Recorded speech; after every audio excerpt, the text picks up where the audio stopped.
mao nang kalipay sa Dios. Kalipay niya ug mao na iyang rason nga gusto niya kitang balikan. Welcome back to Born to Praise TV channel.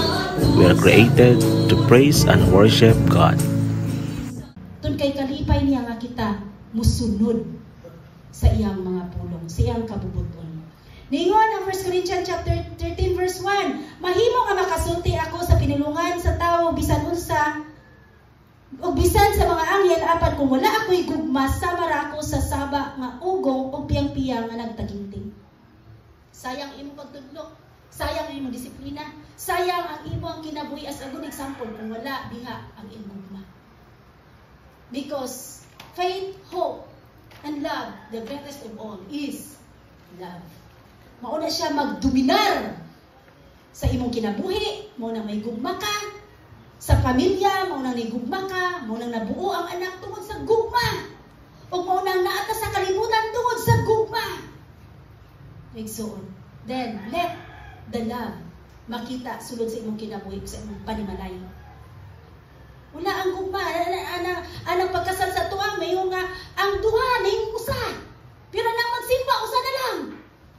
Why? Wala nagdominar ang gugma. Wala naghari ang gugma. Naganahan pati ay taana. Dili. So saan na ito bunahaton? Ato trabahoon.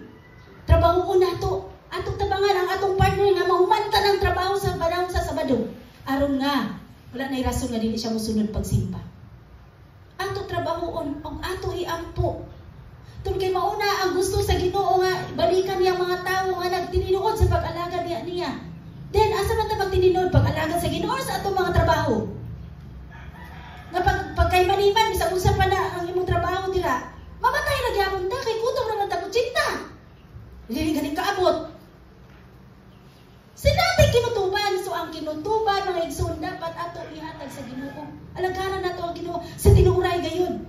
Kung nahigugma ta tinuuray sa Ginoo, kung nahigugma ta sa atong pamilya, kung nahigugma ta sa atong mga anak, mualagad ta sa Ginoo mga igsoon. Next, ingon siya diri. Hallelujah. Proverbs 23:4 ang amahan sa taong matarong magmalipayon gayud o makapasigarbo sa iyang anak nga maalamon. Psalms 103 verse 13. Sama nga maluluyon ang usa ka amahan ngadto sa iyang anak, maluluyon usab ang Ginoo kanila nga nagpasidungog kaniya. Pasidungan nato ang Dios pinaagi sa atong pagsimba, sa atong pag-alaga diya kaniya. Psalms 127:3-5. Ang mga anak gasa gikan sa Dios. Sila tinuod nga mga panalangin. Ang panalangin mga igsuon mao ang mga anak tinuod nga panalangin. Kung nga pinalanginan kadako kayong balay, daghang kay mga sakyanan. Apan kung wala ang gugma taliwala si mo nga anak, kana tanan dili tinuod nga panalangin. Tungkol ang dakong panalangin, ang imong mga anak, kung asa ka, tuwa dito usab ang imong mga anak. Maigsoon. Next, ningon siya. Hallelujah.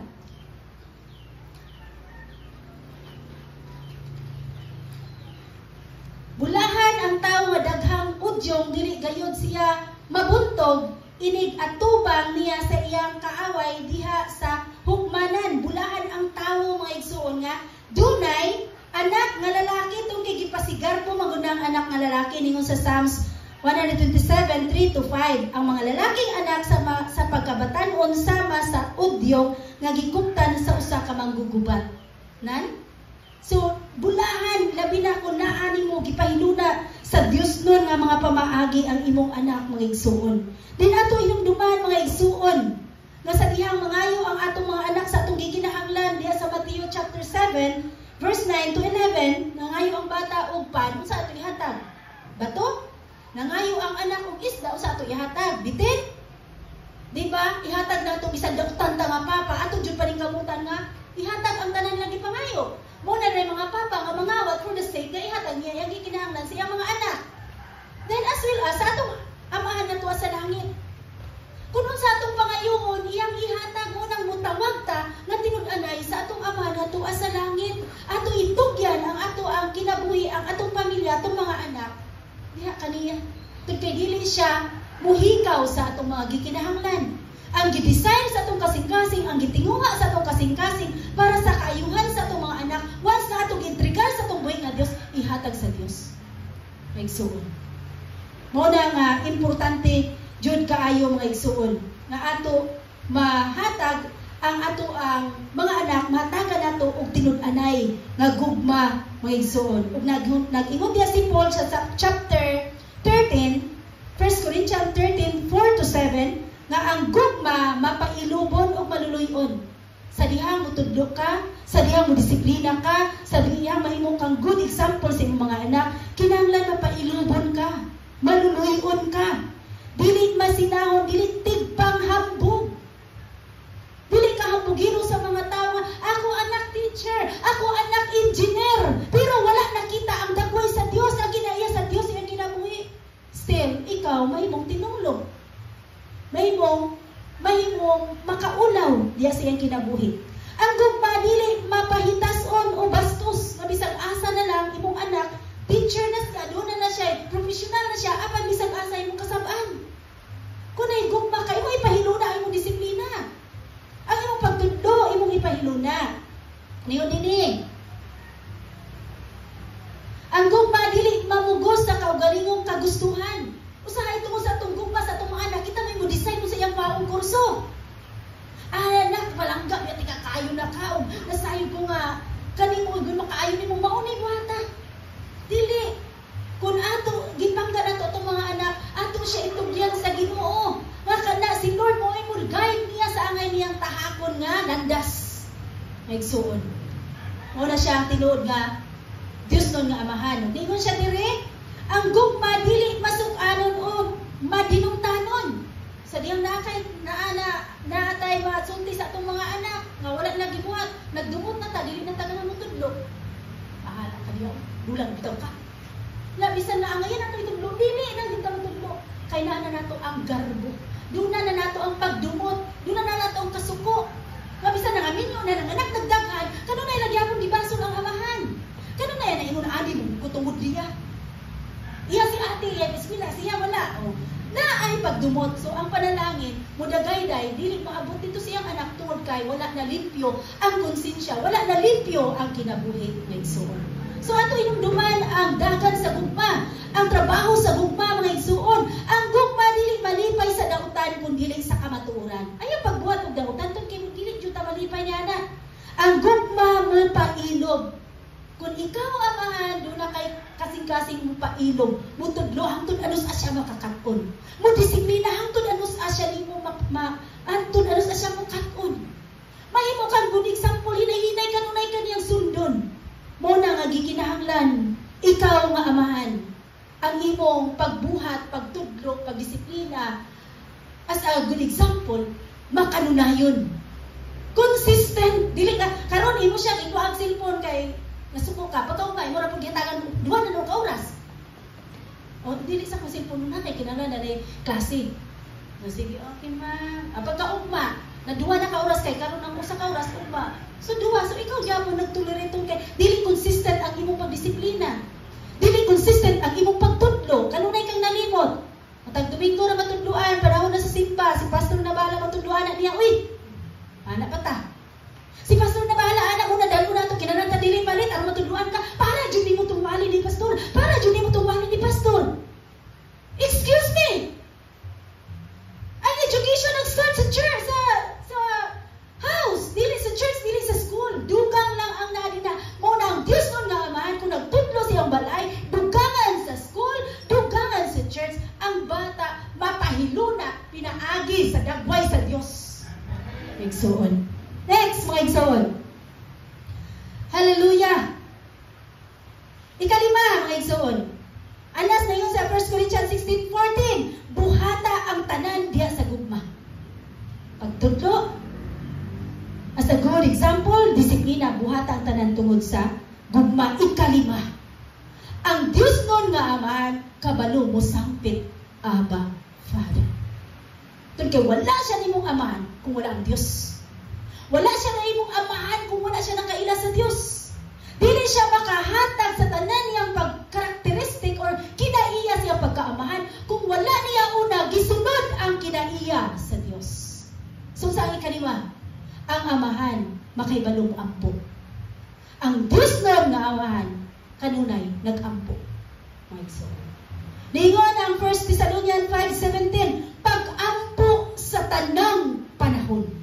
Nga naman sa tanang panahon, kanunay, adlaw-adlaw, matag minuto, matag segundo, sa tanang panahon, mag-ampo ka as amahan, as a mother, tanan, sa imong kinabuhi, as a young people. Pray without ceasing. Why? Kung wala tayo mga pag-ampo, naata sa kakuyaw. Naata sa dili, safety. Tungod kay ma-safety ang atong kinabuhi, kung ata ni Kristo. Maigsoon. Ngayon si James chapter 1 verse 5, syempre, kita nga mga ama, doon na tayo mga kakulangan sa kaalamon ng dili natong mahatag ang kini nga mga karakteristik tunod kay kulang ta sa kaalam. Then ingon si James chapter 1 verse 5, apan kung diha kaniyo may nakulangan og kaalam, papangayuha siya sa Dios ug digili gayud siya mapakyas kay ang Dios mahinatagon ug maluluy-on man sa tanan. Ang tanan nato nga gikinahanglan nga ato ihatag sa atong mga anak sugod karon ato pangayuon ang kaalam diha sa Dios. Pinaagi sa atong mga pag-ampo mga igsoon. Kung motuo kamo ningon ang Mateo 21 verse 22, kung motuo kamo madawat ninyo ang bisan unsa nga inyong pangayuon, pinaagi sa pag-ampo. Philippians chapter 4 verse 6, ayaw kamo kabalakas sa bisan unsa, kung dili pangayua sa Dios ang inyong gikinahanglan uban ang pagpasalamat sa tanan ninyong pag-ampo. Importante ang pag-ampo ng igsoon. Ug gani gitudloan kita ni Jesus nga mag-ampo. Sa atong ampuon ingon siya, Our Father who art in heaven, hallowed be thy name, thy kingdom come, thy will be done on earth as it is in heaven. Dili ko kabalo mo Bisaya lagi. Amahan nga atua sa langit, pagadaygon ang imong ngalan. Igsoon. Dalaygon ang ngalan sa tungbuhi nga Dios mo nagikinahanglan ta nga mahimong mainampuon nalimot na ko sa sumpay sa Bisaya ng igsoon. Ningon si Luke chapter 18 verse 1, unya gisugilon ni Jesus kining sambingaya aron pagtudlo nga kinahanglan sila mag-ampo og dili gayud nila wadon ang paglaom. So kanunay tang mag-ampo og lauma nato ang atong pag-ampo nga atong dawat. Bisan atong mga anak nagkinahanglan na sa atong mga pag-ampo. Kung mahimo silang pagkatulog, wala sila nasayod, imo na iampo. Ampo gikan sa ulong sa napalakan. Iampo na nimo. Sulod ka sa kwarto, iampo nimo. Sa imong pag-check, kunang usahay maanak ko. Mara ko diya mata, ala ko. Kaya pasalamat ko sa Ginoo nga safety ang iyang pag-abot. Maanak ko siya, sida ko diya mata. Tungkol kay kanunay ang protection mo importante. Kung naa ka sa Ginoo, walay makawan. Kanunay jud nato paningkamutan nga ang atong mga anak naa mapahinuna sa kamot diha sa Ginoo. Bisan pa sila mga partner. Dili mo sila pasagdan pray sa ilang kinabuhi. Bisan pa sila education, we need to pray. Thanks for watching. Please like, subscribe, and bell all for more updates.